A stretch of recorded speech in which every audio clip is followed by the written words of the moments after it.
Fim do prazo na Justiça, a DEINFRA apresenta estudos sobre a estrutura das pontes que fazem a ligação da ilha com o continente. Não há nada que coloque hoje em risco a estrutura da ponte Pedro Ivo e da ponte Colombo Salles. Mais um capítulo continua a polêmica sobre os imóveis que ficam à margem da Lagoa da Conceição, na capital. Eles podem ficar tranquilos que o direito de propriedade ele é garantido, ele tem... existe o devido processo legal, existe ampla defesa, o contraditório, né? Nascimento na BR-101. Policial rodoviário federal realiza parto de emergência na Grande Florianópolis. A mãe da criança, uma adolescente de 15 anos. E ainda futebol, Figueirense é derrotado pelo Bragantino nos pênaltis e dá adeus à Copa do Brasil. O Band Cidade desta quarta-feira já está no ar.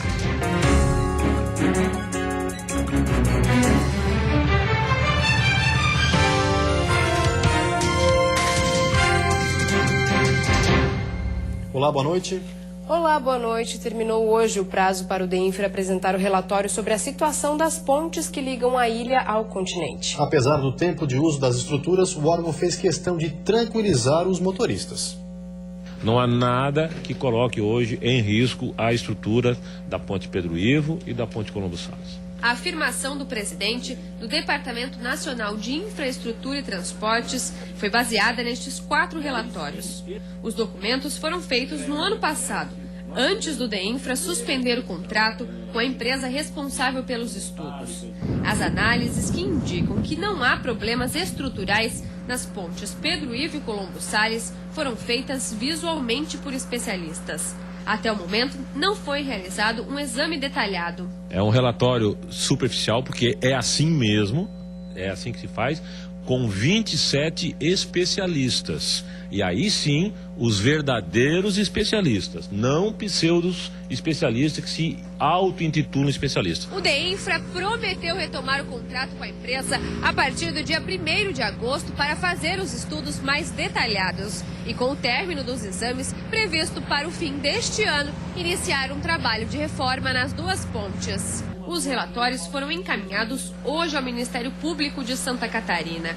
Assim que receber os documentos, o promotor de justiça vai analisar o conteúdo e não descarta a hipótese de entrar... Foi um relatório muito claro, muito consistente em relação às ações concretas que o DEINFRA pretende adotar daqui para frente, com prazos muito bem definidos, tanto para a finalização dos estudos, né, como para a execução das obras.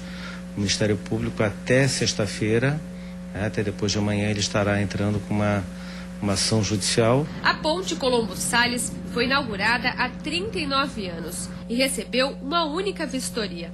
Já Pedro Ivo foi aberta para o tráfego há mais de 20 anos e nunca passou por inspeção. A previsão de baixas temperaturas deixa produtores de aves em alerta no oeste do estado. Seu Ari é avicultor em Chapecó, uma das regiões mais frias do país. E por causa das previsões para os próximos dias, ele está reforçando o estoque de lenha para fazer fogo e manter o aviário de 90 mil metros quadrados aquecido, uma das necessidades básicas para o plantel com apenas 14 dias de vida. No inverno os cuidados aumentam porque a temperatura tem que estar acima de 30 graus e umidade, que dá mais umidade e manejo, né? Tem que ficar de olho nos pintinhos. De acordo com especialistas, o ideal é aquecer a cama do aviário de 24 a 36 horas antes de alojar os animais, para que a temperatura do ambiente atinja 35 graus. Para obter melhores resultados, os produtores devem concentrar as aves em um espaço de aproximadamente 40% da área total do aviário, especialmente nos primeiros dias do alojamento.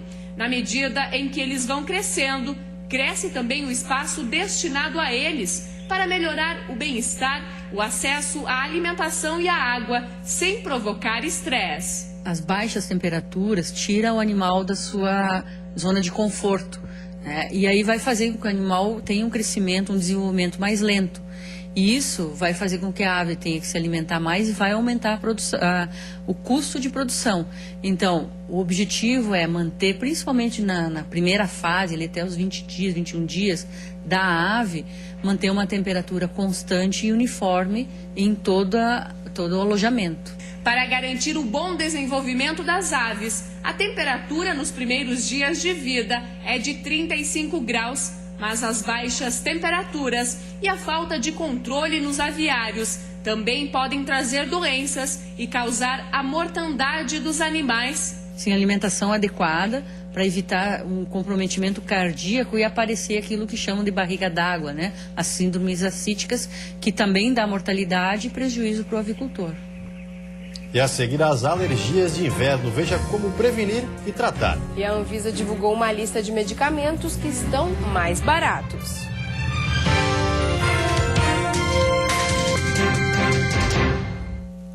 Um policial rodoviário realizou um parto às margens da BR-101 em Palhoça nessa madrugada. A mãe da criança é uma adolescente de 15 anos. A família da jovem parou o veículo no posto da PRF e pediu ajuda. O policial rodoviário percebeu que a gestante estava em trabalho de parto e prestou atendimento. O bebê nasceu saudável por volta das 4 da manhã, às margens da BR-101 em Palhoça. E com o período de frio mais intenso, crescem as alergias e infecções respiratórias. O melhor é prevenir, principalmente mantendo os ambientes bem arejados.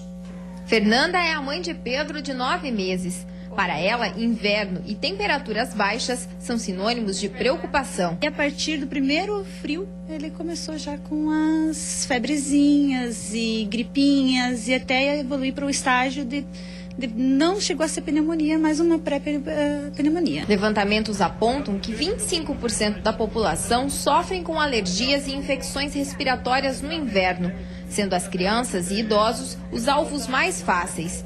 Entre os principais diagnósticos estão bronquite, pneumonia e principalmente a rinite. Além de, em média, dobrar o número de atendimentos nos consultórios médicos e postos de saúde, tosse, febre e outros sintomas das doenças de inverno interferem também no dia a dia, deixando o organismo debilitado. Alergias e infecções respiratórias estão relacionadas, podendo uma agravar a outra. E o frio é o vilão, porque ambientes fechados propagam com muito mais facilidade os vírus. A maioria dos pacientes com doenças respiratórias precisam de ajuste do tratamento para a época do inverno e da primavera, geralmente com uma dose maior do que a necessária para o verão. E cuidados gerais de lavagem de mãos, ventilação de ambientes por alguns horários do dia. E depois do intervalo tem futebol. O Figueirense vira o jogo contra o Bragantino, mas é eliminado da Copa do Brasil na cobrança dos pênaltis. E daqui a pouco o Chapecoense e Avaí também entram em campo com a missão de vencer.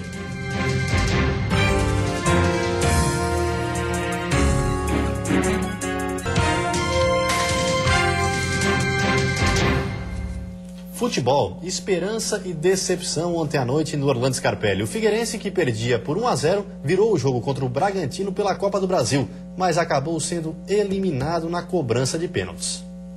O Figueirense vem para o jogo sem Pablo e Ricardo Bueno, mas com Everaldo e Jean Carlos entre os titulares.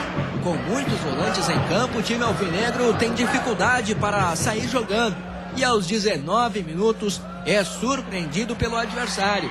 A bola é alçada na área e Cezinha desvia para o gol. Thiago Volpe ainda tenta evitar o gol, mas Nunes completa. A bola já havia entrado. 1-0 Bragantino. Aí o Guto Ferreira muda a estratégia de jogo. Tira o volante Paulo Roberto e coloca o meia Vitor Júnior. Mas pouca coisa muda. Na volta do intervalo, o Figueirense volta com Pablo no lugar do garoto Léo Lisboa. Mas quem começa assustando é o Bragantino, com Nunes. Cleitinho é chamado para resolver a situação e Everaldo deixa o campo. O jogo volta a ficar feio. A paciência do torcedor se esgota com o treinador e gritos de adeus Guto são ouvidos com mais força no Scarpelli. A partida começa a ficar um pouco melhor quando Cleitinho faz boa jogada pela direita e cruza na área. Jean Carlos aproveita e escora para o gol. 1-1 no placar. O Bragantino responde logo em seguida nessa cobrança de falta, mas Thiago Volpe faz uma linda defesa. O Figueirense pressiona o adversário em busca do gol da virada. Cobrança de escanteio. Marquinhos desvia e Jean Carlos empurra para o gol de cabeça. 2-1 Figueirense. E essa emoção que a gente observou nos minutos finais do segundo tempo acabou sendo prolongada por mais alguns minutos. Nunes marca para o Bragantino. Kleber faz para o Figueirense. Geandro coloca o Bragantino na frente. Marquinhos deixa tudo igual. Luizinho cobra e marca o terceiro dos paulistas. Pablo também anota para o Figueirense. Thiago Volpe defende o pênalti de Iago, mas Cleitinho erra para o Figueira. Samuel coloca o Bragantino na frente mais uma vez e Jean Carlos desperdiça a última cobrança. Final nos pênaltis, Figueirense 3, Bragantino 4. E mais 2 catarinenses entram em campo daqui a pouco às 7h30. A Chapecoense enfrenta o Ceará fora de casa e o Avaí tem um desafio difícil contra o Palmeiras na ressacada. Com a experiência de Marquinhos, Eduardo Costa e Kleber Santana, o Avaí entra em campo com a missão de vencer e, de preferência, vencer bem para segurar a classificação na partida de volta. No ataque, Anderson Lopes e Paulo Sérgio têm a missão de balançar as redes do Palmeiras.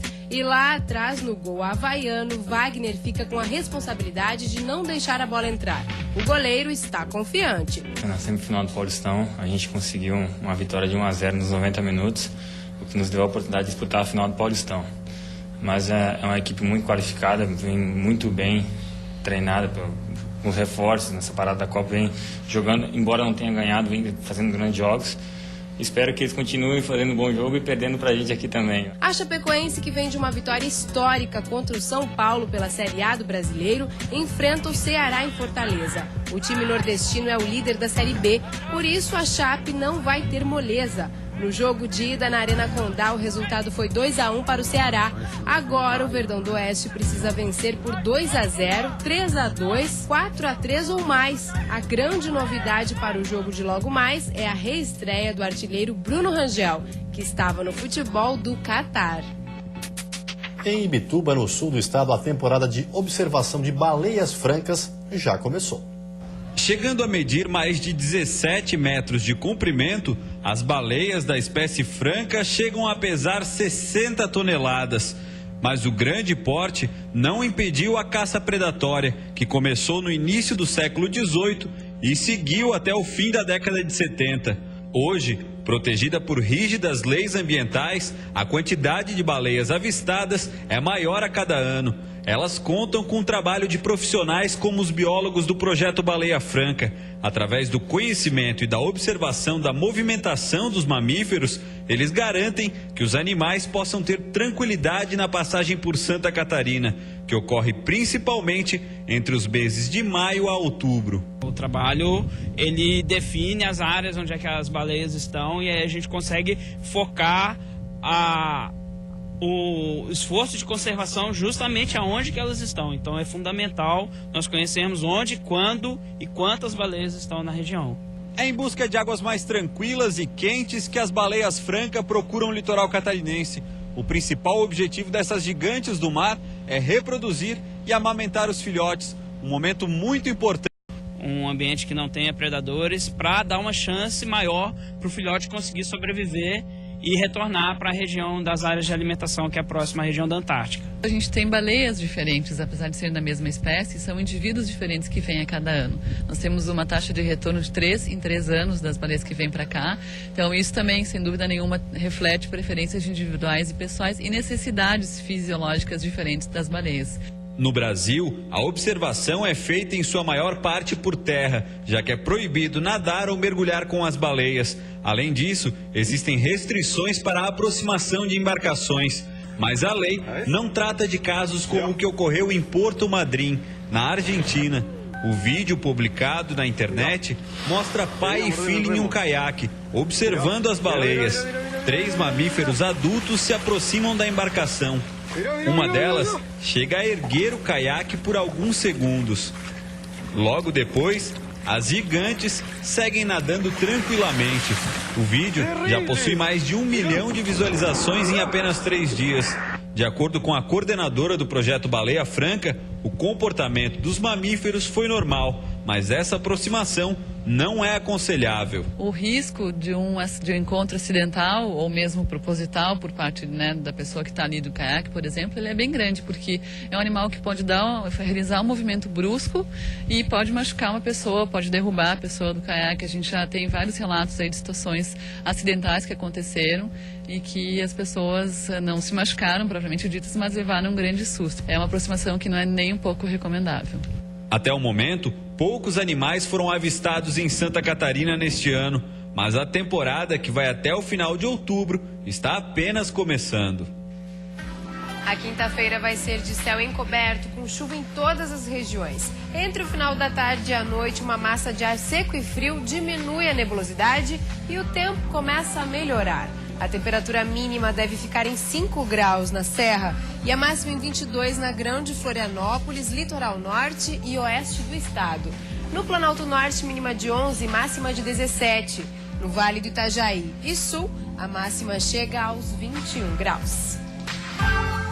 E os primeiros preparativos para o Carnaval de 2015 já começaram em Florianópolis. A Liga das Escolas de Samba da capital apresentou hoje à tarde a proposta comercial do evento do ano que vem. Participaram do encontro empresários e representantes das escolas de samba da capital. A primeira apresentação trouxe os números da última edição do Carnaval de Florianópolis, quando 23 mil pessoas participaram diretamente dos desfiles, e o orçamento para o evento do ano que vem. A estimativa é que as 12 escolas dos grupos especial e de acesso gastem 14 milhões de reais nos preparativos para as apresentações. A intenção é dividir os custos entre a iniciativa privada e os órgãos públicos. Uma nova visão, um novo conceito, um novo projeto de carnaval. A Liga está mostrando com esse roadshow que realmente o carnaval de Florianópolis é viável. Aos investidores, a Liga das Escolas de Samba da capital oferece o licenciamento de produtos e a exposição da marca em todo o período festivo, além da participação em projetos sociais desenvolvidos nas comunidades. No encontro, 3 investidores assinaram um protocolo de intenções. A Secretaria de Turismo de Florianópolis também já adiantou que pretende aproveitar a data para ampliar a movimentação econômica na cidade. Fazer com que o tempo de duração do carnaval se expanda. Essa expansão faz com que a gente tenha a participação do turista, da comunidade, a gente tenha uma agregação de valor no produto carnaval. Outra proposta da Liga para o carnaval é assumir a gestão da passarela do samba Nego Querido com 3 meses de antecedência. Já a garantia de novos patrocinadores pretende evitar o atraso no repasse de verbas públicas, como aconteceu no início deste ano, e afastar de vez o ocorrido um ano antes, em 2013, quando não houve desfiles por falta de recursos. Em nota, a Secretaria Estadual de Turismo, Cultura e Esporte informou que pretende iniciar os repasses do próximo carnaval já em novembro e que neste ano vai concentrar os recursos à Liga das Escolas de Samba de Florianópolis e não mais a cada agremiação, como era o procedimento. E a seguir, a pedido da Justiça, metade dos postos de saúde de Joinville vão ter que passar por readequação. E ainda a polêmica sobre a demolição de imóveis na Lagoa da Conceição. Uma coletiva de imprensa agora há pouco esclareceu a situação.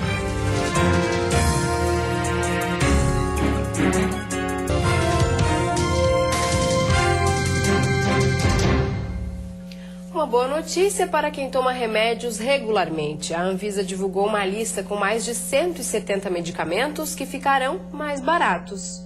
A redução contempla ao todo 174 medicamentos. São remédios usados no tratamento de câncer, doenças do coração, anti-inflamatórios e também algumas vacinas. Houve uma redução por parte do governo federal na arrecadação dos impostos, PIS, CONFINS. Desta maneira, essa redução gira em torno de 12% e vai ser repassado ao fornecedor. O fornecedor irá repassar às farmácias, conforme a atualização. Nós iremos repassar ao nosso consumidor final. Durante esse mês já deve ocorrer essa redução. Os medicamentos com o novo preço fazem parte da chamada lista positiva, que inclui 1.600 itens. A última atualização na tabela tinha sido feita há 7 anos. Dona Isolde gasta com medicamentos para ela e para a mãe, que precisa principalmente para o tratamento do coração. São cerca de R$1.000 desembolsados mensalmente em despesas na farmácia. Praticamente todos os dias tem em falta alguma coisa. A gente procura segurar até o final do mês, mas não dá. Então, à medida que está faltando, eu estou aqui na farmácia comprando.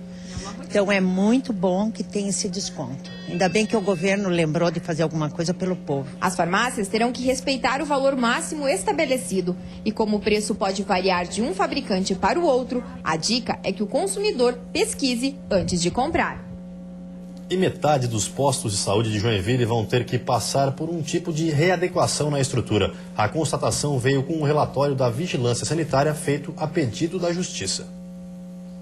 Pintura desgastada, infiltrações, fiação exposta, forro apodrecido. Os problemas que podem ser vistos de longe na fachada da Policlínica do bairro Bucarém se refletem em outros postos. Metade das unidades básicas de saúde de Joinville precisam de readequação na estrutura, segundo o que apontou um relatório feito pela Vigilância Sanitária. 53 unidades foram vistoriadas. De acordo com a Secretaria de Saúde, o diagnóstico revela que 30% podem ser resolvidos com a intervenção dos servidores da área da saúde.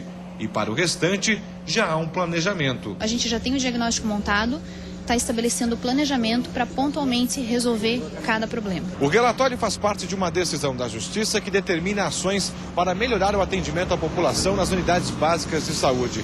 A liminar determina ainda a comprovação das equipes profissionais e da lista dos medicamentos oferecidos na rede municipal. 2 processos de licitação para a compra de medicamentos foram abertos no começo do ano e mais 2 devem ser lançados. A maioria dos medicamentos em falta hoje são para problemas crônicos, como pressão alta e diabetes. Hoje nós temos, em média, 8 medicamentos que ainda sofrem atrasos, né?